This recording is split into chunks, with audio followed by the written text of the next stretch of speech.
नमस्कार। आज हम एक बहुत ही दिलचस्प सफर पर चलने वाले हैं। ये सफर है किसी भी चीज को सिर्फ जानने से लेकर उसमें सचमुच महारत हासिल करने तक का। तो चलिए एक बहुत ही आसान से सवाल से शुरुआत करते हैं। क्या कोई चाय बनाना जानता है? मुझे यकीन है ज्यादातर लोगों का जवाब हाँ ही होगा। लेकिन यहाँ पर कहानी में एक ट्विस्ट है। सवाल ये नहीं है कि चाय बनानी आती है या नहीं। असली सवाल है, क्या कोई शानदार चाय बना सकता है? और देखिए, सिर्फ चाय बना लेने और एक बेहतरीन चाय बनाने में जमीन आसमान का फर्क है। और यहीं से हम अपनी असल बात पर आते हैं। हमारे मन में अक्सर ये वहम होता है कि अगर हमें किसी चीज़ की जानकारी है मतलब हम उसमें माहिर हैं। पर सच तो यह है कि ये बस एक भ्रम है। देखिए, किसी प्रक्रिया को जानना एक बात है और उसमें महारत हासिल करना बिल्कुल अलग बात। बहुत से लोग हैं जो तरीका जानते हैं, पर उनमें से गिने चुने लोग ही बेहतरीन नतीजा दे पाते हैं। क्योंकि प्रक्रिया को जानना तो सफर का बस पहला मामूली सा कदम है।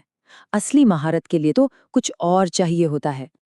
बिल्कुल, ऐसा हो सकता है कि किसी को पूरी प्रक्रिया की थियोरी पता हो A to Z, लेकिन जब करने की बारी आए तो नतीजा सिफर हो। मतलब सिर्फ ज्ञान होना सफलता की कोई गारंटी नहीं है। तो फिर ये जो फासला है जानकारी और महारत के बीच का, इसे कौन भरता है? क्या और ज्यादा जानकारी?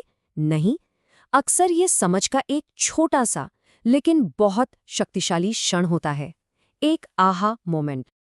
इसी बात को समझने के लिए अंगुलीमाल की कहानी देखते हैं। ये नंबर है 999। इतनी उंगलियां उस खूंखार हत्यारे ने काटकर अपनी माला में पिरो ली थीं। बस एक और उंगली और उसका 1000 का लक्ष्य पूरा हो जाता। पूरा इलाका उसके नाम से कांपता था, हर कोई उससे डरता था। लेकिन बुद्धा, वो बिना किसी डर के उसके सामने जा खड़े हुए। सोचकर देखिए, उस एक मुलाकात से पहले न जाने कितने लोगों ने उसे समझाने की कोशिश की होगी, पर कुछ भी नहीं बदला था। बुद्ध ने एक टूटी हुई टहनी उठाई, अंगुलीमाल को दी और बस एक सवाल पूछा।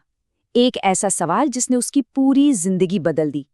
उन्होंने पूछा, जब तुम जोड़ नहीं सकते तो तोड़ क्यों रहे हो?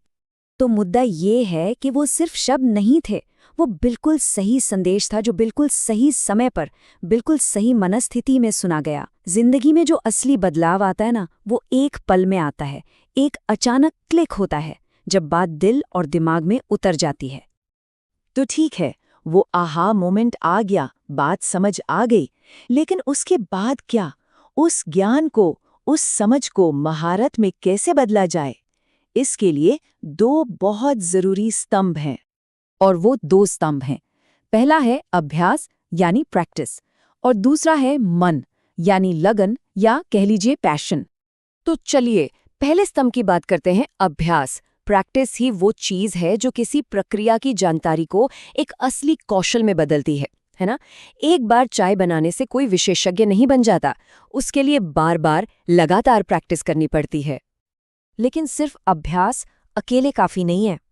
इसका असली इंजन है दूसरा स्तंभ, मन, यानी किसी की रुचि, किसी की लगन। क्योंकि यही तो तय करता है कि प्रैक्टिस किसी को कहाँ तक ले जाएगी। अगर मन ही नहीं है तो प्रैक्टिस भी बोझ बन जाती है। और इसी संदर्भ में एक बड़ा दिलचस्प शब्द इस्तेमाल किया गया है, मजदूर। यहाँ मजदूर का मतलब पेशे से नहीं है, बल्कि मानसिकता से है। मजदूर वो हर इंसान है जो काम इसलिए कर रहा है क्योंकि उसे करना पड़ रहा है, मजबूरी है, इसलिए नहीं कि वो करना चाहता है। लेकिन जब अभ्यास और मन यानी प्रैक्टिस और पैशन, ये दोनों एक साथ मिल जाते हैं, तभी जाकर वो विशेषज्ञता पैदा होती है। एक ऐसी महारत जो सच में एक असली प्रभाव डालती है। और आखिरी लक्ष्य यही है, इतना प्रभावशाली बनना कि जैसा यहाँ कहा गया है, जब आप खेल में आए तो खेल को पता चलना चाहिए कि कोई आ गया है। मतलब आपका प्रभाव इतना जबरदस्त हो कि आपकी मौजूदगी महसूस हो। तो आखिर में ये सवाल अपने आप से पूछने का है, कोई अपने काम में एक मजदूर है या एक खिलाड़ी?